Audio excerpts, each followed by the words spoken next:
Prime Minister has set up two committees, two new committees to, one, look at the strategy for reconstruction and future development. The other one is on water resources management. Yes. So one is to handle how water is going to be managed. The other is going to be about, I don't know, they didn't use the word new Thailand, but it's rebuilding the country. Yes, it's the two committees that are about the future. Mm-hmm. And my first reaction was, is it the time to think about long-term future? Mm-hmm. Because we still have the issue of homeless people to deal with. We still have the issue of diseases and the Bangkok situation to cope with, and also some scandal involving relief supplies. So many issues, immediate issues to deal with. So I'm a little bit surprised. Well, I call it political strategy. That means that if people can be persuaded to think about the future, they might not be too worried about the present. Right. But the water is not going anywhere. We still have 30, maybe 45 days to think about these two committees. But anyway, the key point is I think the Kun Virapong. Yes, the big news is that Kun Virapong Ramangkun, former Deputy Prime Minister, former Finance Minister, is heading one of the committees in a very big way. And interestingly enough, he is the chairman of the Strategy Committee for Reconstruction and Future Development, SCRF. A bit difficult abbreviation, but that's the way it is. In Thai, it's Ko Yo O. The other one is Ko Yo No, Strategy Committee for Water Resources Management. The other one is headed officially by the Prime Minister. Yes, and apparently she had assigned Kun Kitirat, I don't know, to be in this committee on her behalf. So soon? I mean, she hasn't even had the first meeting and she's already delegating. That's what people are saying, that Kun Kitirat will take care of this committee on her behalf.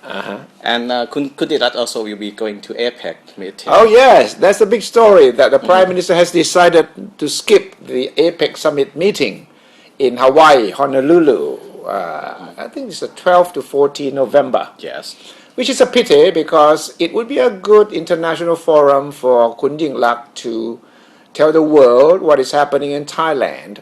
But then, if she goes, she'll be criticized for leaving the country while the people are still suffering. If she does not go, then she could also be criticized for being afraid to face the world. Yes, until yesterday she was still talking about rebuilding confidence, and she was seeing this APEC meeting as an opportunity for her to restore confidence in Thailand. So it's quite a big surprise that she isn't going. If you ask me, I would have preferred that she go, because I think that is a very important international forum. People are asking about what's happening to Thailand, how would Thailand solve the flood problems.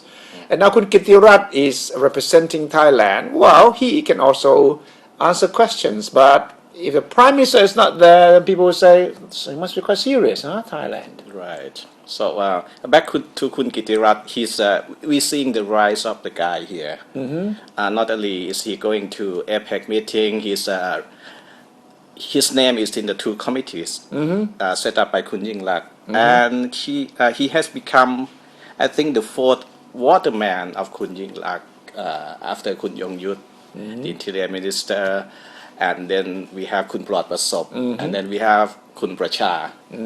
Now Kun Kitirat will be very high on this committee handling water management. Yes, committee. The water management is a gathering of all the water people.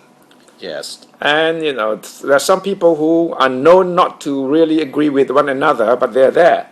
That is a good thing that we're putting people. So at least they have a forum to. Yes, but it's important that the chairman, whoever he is, either it's the Prime Minister or the Deputy Prime Minister, must be able to run the meetings very efficiently. Otherwise, they would waste a lot of time arguing, fighting. It's a tough call for Kun Kitirat, obviously. It is. Yes.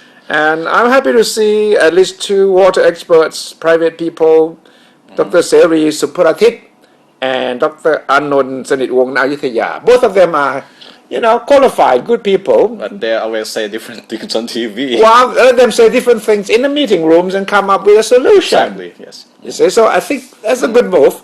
Right. And Kun Virapong's committee is also full of stars. Yes, and speculation already. People thinking about whether this is a sort of setting him up for a future cabinet position or not. We still have. Wow, to wait you and know, see. some people have already said a few hours after the announcement was made that, hey, why don't make these people the cabinet members? Why this would make a perfect cabinet instead of just a committee.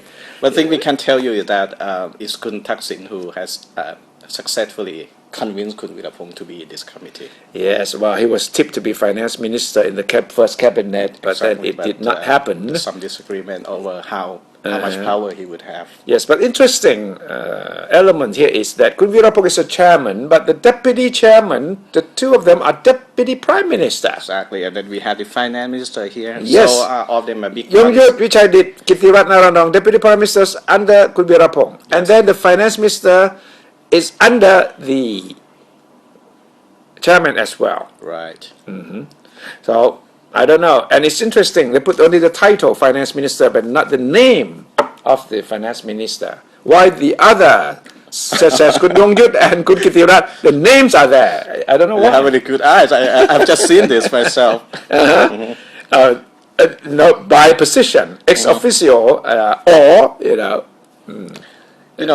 Two ways to look at it. On one hand, it's a very brave move to have an outsider to oversee this committee. yes. And on the other hand, people will ask, you have a lot of big guns in this from the government to sit in this committee. Why don't you just make one of them to be the chairman? So there are two ways to look at it. Yeah, and then the names of people on the committee are quite impressive. Kun Pansak Winyarat, always known as the close advisor to Kun Thaksin. Then you have Prasert Bunsampan, just retired president of PTT, who was also speculated at one point to be energy minister. Yes. He didn't make it. Kun Wisanu Krungam, the former deputy prime minister, legal expert. Kun Suput Saichua, the famous merchant banking expert. To make a good cabinet. And also, by position, ex officio, the president of the Thai Industry Federation, Thai Commerce, Chamber of Commerce, Thai Bankers Association are also there. So they have everyone there. Yes. And hopefully they will work together and come up with good plans, effective, realistic plans for us all. But of course, tomorrow morning when you wake up and you read all the stories, your first question is, what about the water now? What about the flood water? Is it going down? When is it going down? When is my house going to be flooded? When is my house going to be dry? These are questions that inevitably the Prime Minister will have to answer. So, what do you think? How dry is this area of Bangkok where we're sitting? For how long? How much longer? This is the first thing that came to my mind when I saw the news about this setting up of the committee. This the committee that do not answer this question. Well, I would call these are two strategic committees, but the announcement itself is a political strategy of diverting attention for the time being. Don't think about the flood, think about the future. If we have the future, the flood may not be that bad after all.